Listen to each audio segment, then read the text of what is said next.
Hello everyone, I am Ritu Sharma. Welcome to my channel classes with Ritu. यहाँ पे आपको BEd से related सभी टॉपिक्स मिलेंगे, हिंदी और इंग्लिश दोनों में। तो आज का हमारा टॉपिक है राम मूर्ति एजुकेशन कमीशन 1990 कि जो 1990 में जो राम मूर्ति एजुकेशन कमीशन आया था वो क्या था और वो क्यों आया 1990 में, तो इसके बारे में हम पढ़ेंगे। तो सबसे पहले है कि to evaluate and provide recommendations the work of national policy of education 1986 to review committees were established. क्या है कि जो ये था हमारा राममूर्ति एजुकेशन कमीशन, इसको रिव्यू कमेटी भी कहते हैं। क्यों? क्योंकि जब एनपी आया था, मतलब नई राष्ट्रीय नीति आई थी 1986 में, तो उसका जो रिव्यू टाइम था कि उसमें क्या हुआ है क्या नहीं हुआ, जो मतलब उसमें ये कहा गया था, जो उसमें रिकमेंडेशन दी गई थी वो सब कुछ हुआ है या नहीं, उन सबको पूरा करने का 5 साल का वक्त दिया था कि 5 साल के बाद इसका रिव्यू लिया जाएगा कि क्या चीज़ें हुई हैं और क्या नहीं। तो इसलिए ये रिव्यू कमेटी के नाम से भी जानी जाती है और ये राममूर्ति एजुकेशन 1990 में आई थी। तो रिव्यू कमेटी में दो आती हैं, एक राममूर्ति कमेटी जो 1990 में आई और दूसरी थी रेड्डी कमेटी जो 1992 में आई थी। The commission was introducted by Indian government on 7 May 1999 and submitted in the parliament on January 9, 1991। क्या हुआ कि जो इंडियन गवर्नमेंट है, इंडियन गवर्नमेंट ने मतलब कमीशन था, उन्होंने इंट्रोडक्शन दिया था कि 7 मई 1990 को ये चीज़ कही गई थी कि जो भी रिव्यू है वो दिया जाए, लेकिन जो पार्लियामेंट में सबमिट किए गए थे, वो जो काम जो हो चुके थे वो जनवरी 9, 1991 में हुए थे। The chairman of the commission was Acharya Ramamurthy and 16 others as a member। आचार्य रामामूर्ति जी थे, वो इसके चेयरमैन थे और जो बाकी थे मतलब इनके साथ थे एज ए मेंबर वो 16 पीपल्स और थे। ये एक रिव्यू कमेटी है जहाँ पे ये जाना गया कि जो नई राष्ट्रीय नीति एनपीई 1986 में लाया गया था उसकी रिव्यू कमेटी के बारे में ये राममूर्ति एजुकेशन कमीशन आया था। उसका टाइम था 5 साल कि 5 साल के बाद ये देखा जाएगा कि क्या हुआ था क्या नहीं। लेकिन ऐसा क्या हुआ कि 4 साल के बाद ही ये चीज़ें देखी गई, यानी कि 1 साल पहले इस पर पुनर्विचार किया गया, रिव्यू लिया गया। तो वो चीज़ें हम इसमें देखेंगे। तो जो चीज़ें नहीं हुई थी वो, जैसे कि इसमें सबसे पहले आता है कि the main concern of the Ramamurthy committee, यानी कि जो जिसके लिए मेन कंसर्न के लिए जो रामामूर्ति कमेटी बिठाई गई थी, उसका गठन किया गया था कि जो जो एनपी में नहीं हुआ था वो थे इस तरह। जैसे सबसे पहले आएगा रिमूवल ऑफ इलिटरेसी, यानी कि निरक्षरता को दूर करना, ये सबसे बड़ा मुद्दा था इनके लिए।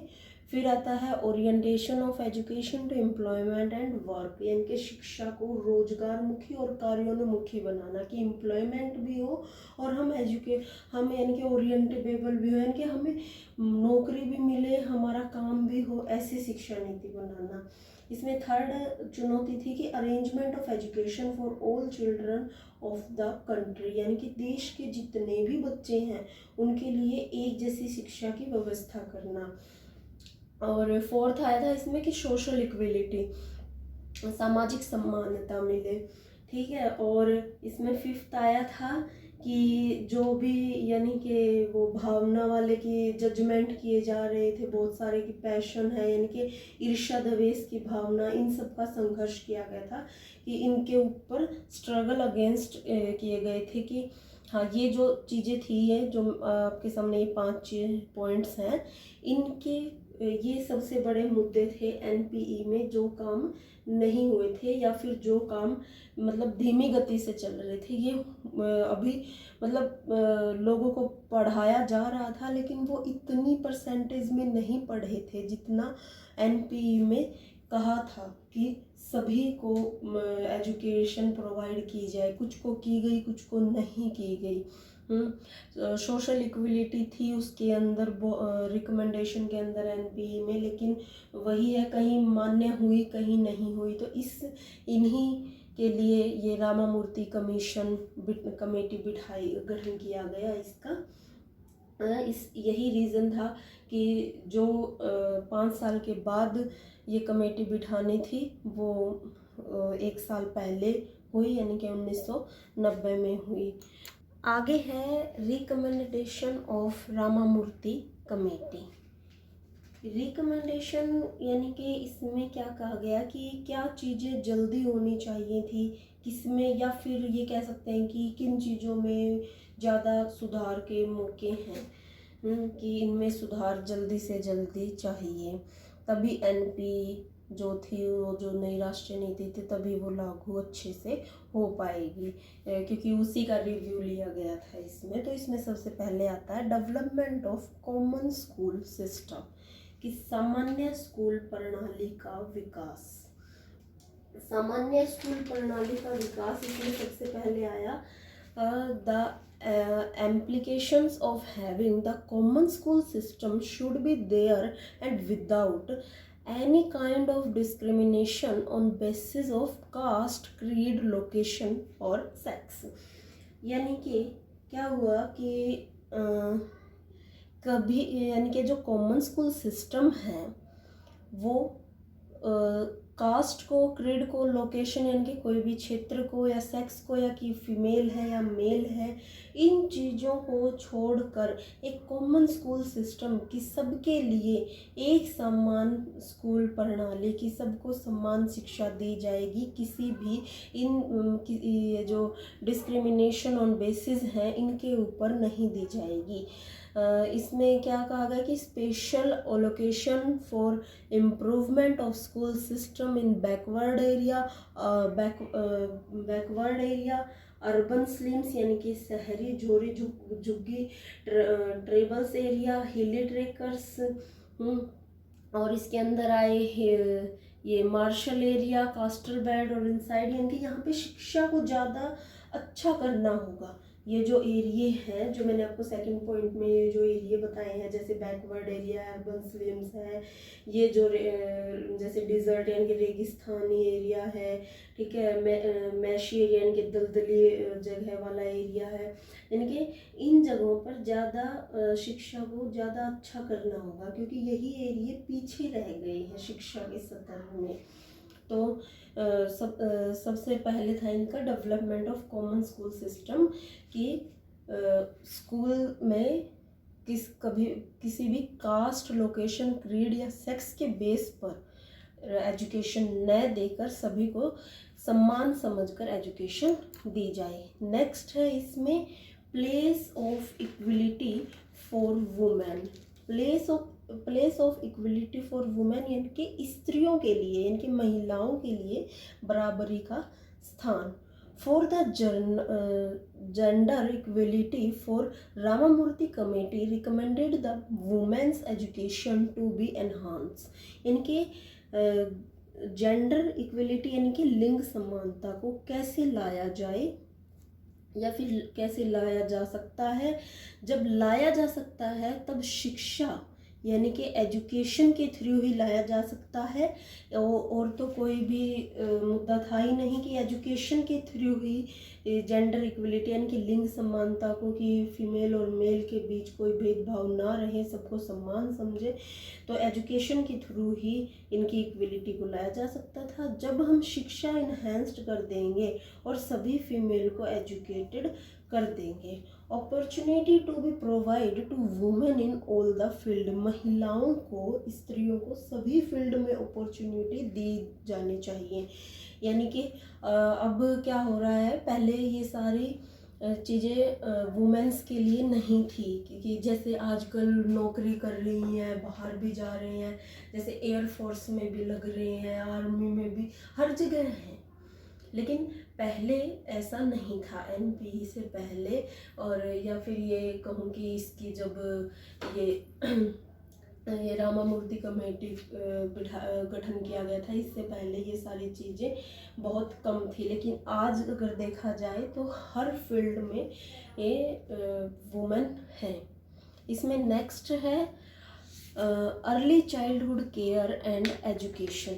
Early childhood care and education का मीन्स है, ये आर्टिकल 45 में ECCE में कहा है कि जब स्टार्टिंग ही अच्छी है तो एंड तो अच्छा होगा ही। कि इसमें क्या है कि जो बच्चा है, यानी कि वो कहते हैं कि जब बच्चे की नींव मजबूत है तो उस जो डाली होंगी वो तो मजबूत होंगी ही।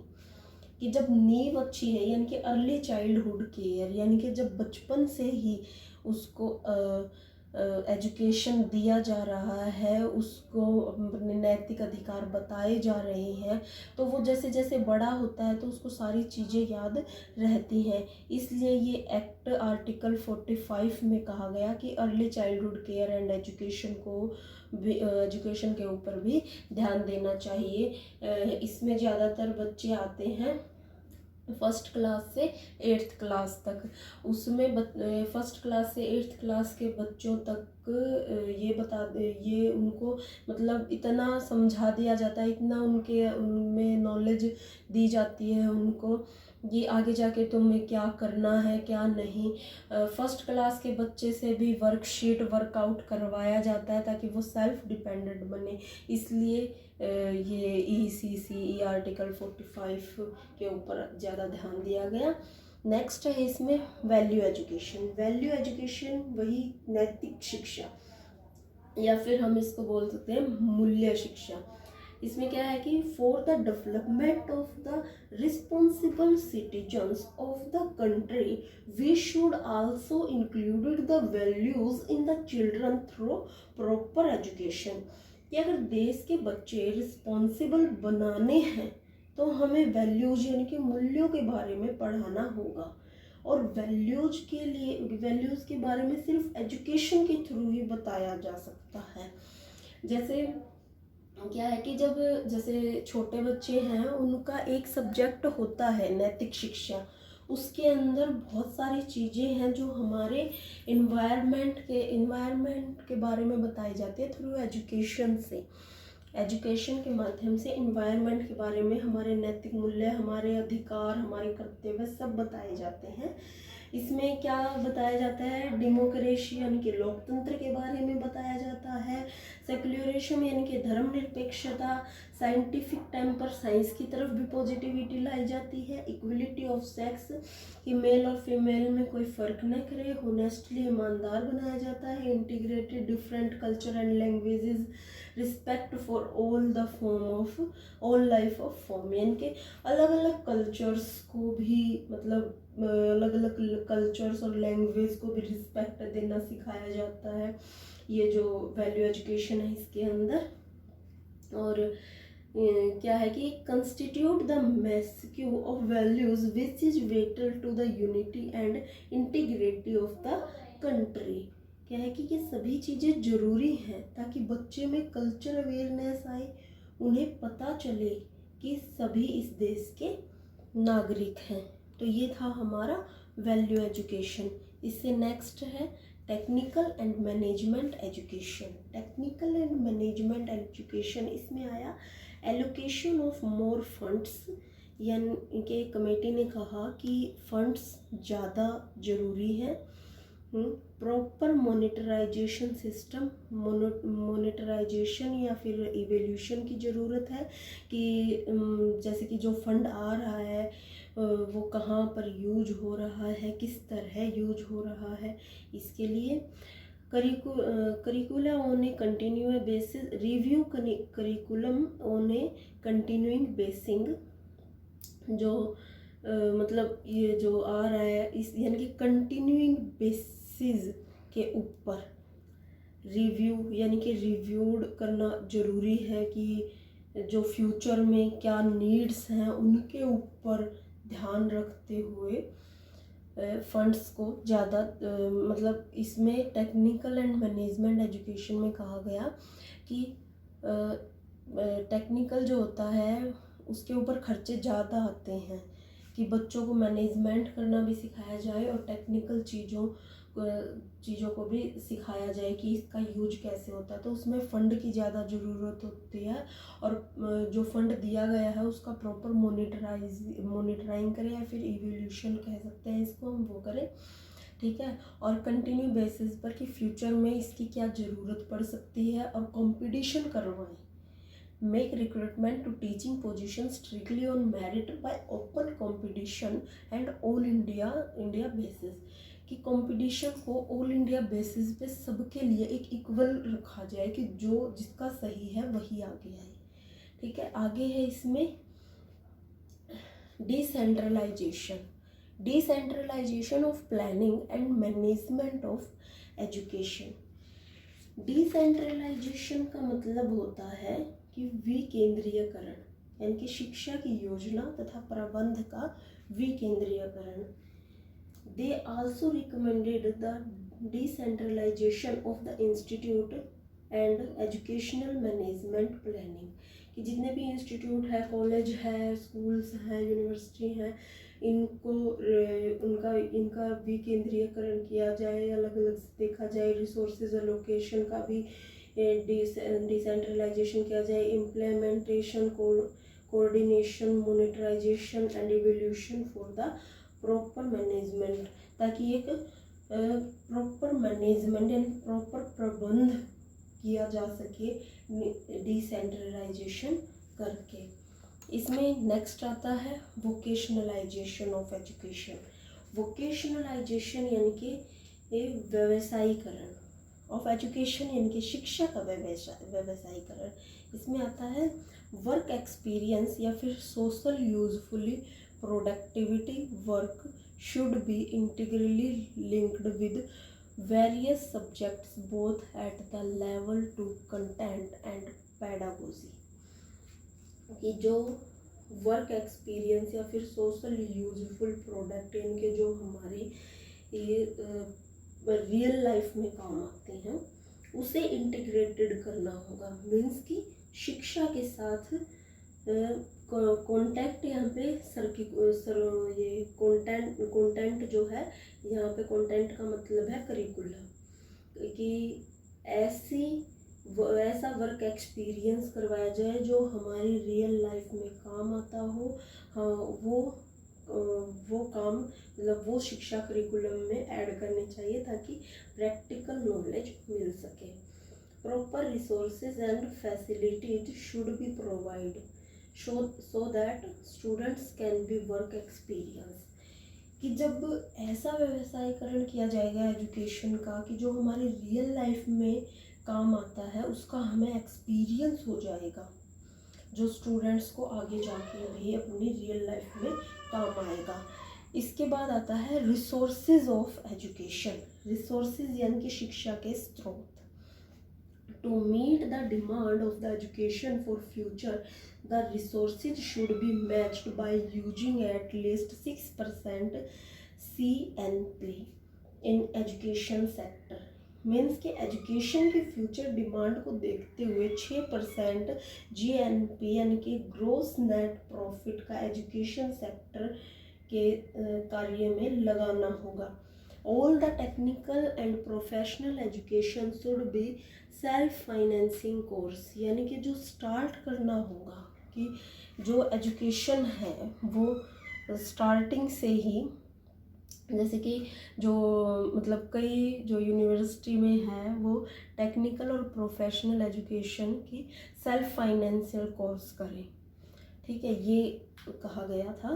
The fees of higher education should be increase to meet the cost of education. जो एजुकेशन की हायर फीस है उसको इतना भी ना बढ़ाए कि कॉस्ट ऑफ एजुकेशन ज़्यादा हो जाए, ठीक है। आगे आता है इसमें right to education.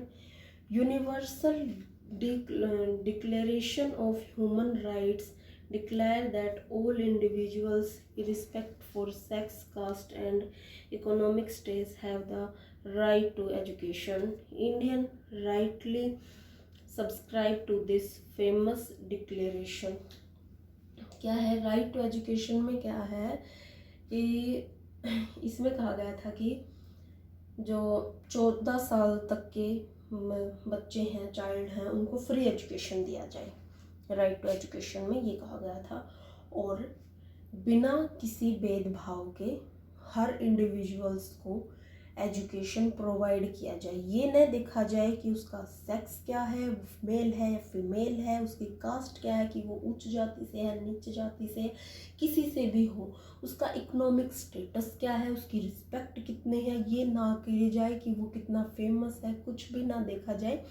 Right to education में सिर्फ इतना कहा गया कि 14 साल तक के बच्चों को फ्री एजुकेशन दी जाए और बाकी जो हैं उनको एक समान मानकर, उनको इक्वल मानकर सबको एजुकेशन प्रोवाइड की जाए। नेक्स्ट है इसमें importance should be given the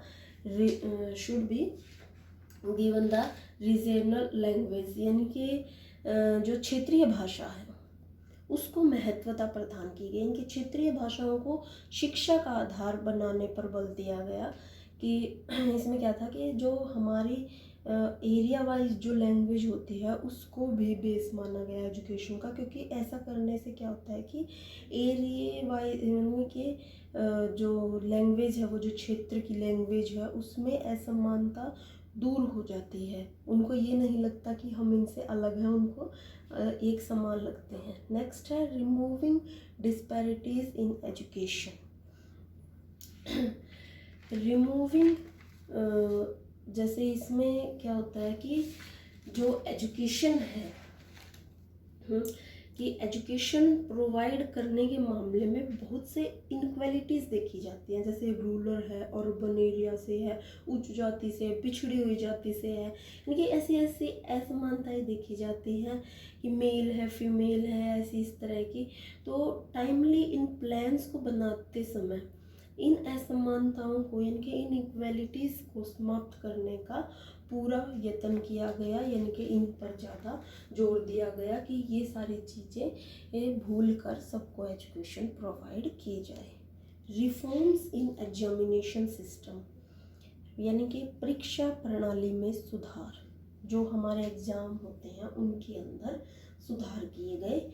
इसमें रामामूर्ति कमेटी ने सुझाव दिया कि सेमेस्टर सिस्टम को तुरंत लागू कर दिया जाए तथा नव युवक पीढ़ी के लिए रिटन एंड ओरल दोनों परीक्षाएं ली जाएं। जैसे जो छोटे बच्चे होते हैं उनकी रिटन भी होती है और ओरल भी होती है, और जो बड़े हैं उनकी सेमेस्टर सिस्टम वाइज होता है, ताकि बच्चों को अच्छे से समझ आए कि वो हाफ बुक करके अच्छे से पढ़े और एजुकेशन प्रोवाइड करें, ताकि उन्हें नॉलेज अच्छे से अच्छी नॉलेज गेन हो और मतलब कि वो सही से एजुकेशन, यानी कि जिस मोटिव से एजुकेशन दी जा रही है उसी से वो ले। आगे है important of education. Important of education यानी कि शिक्षा का महत्व। शिक्षा का सबसे बड़ा महत्व यह है कि जो पर्सन है वो दिल और दिमाग का हार्मोनियसली यानी कि सामंजस्यपूर्ण विकास करती है और स्टूडेंट्स को उसकी फैमिली, देश या राष्ट्र से जोड़े रखती है। जो एजुकेशन है वही है जो अपने परिवार से, देश से, राष्ट्र से जोड़े रखती है। इसका सीधा संबंध पर्सन की लाइफ से है और यही विद्यार्थी यानी कि स्टूडेंट्स को उसके कल्चर और उसकी इकोनॉमिक यानी कि उसकी जो सोशल लाइफ है, उसकी कल्चर लाइफ है, उसकी आर्थिक जीवन है, उससे सबसे जोड़े रखती है। ये है इम्पोर्टेंस ऑफ एजुकेशन। तो ये हमारा टॉपिक यहाँ पर कंप्लीट होता है। Ramamurthy education commission. तो अगर आपको मेरी वीडियो पसंद आई हो तो प्लीज़ इस वीडियो को लाइक करें, शेयर करें एंड चैनल को सब्सक्राइब करें। Thank you.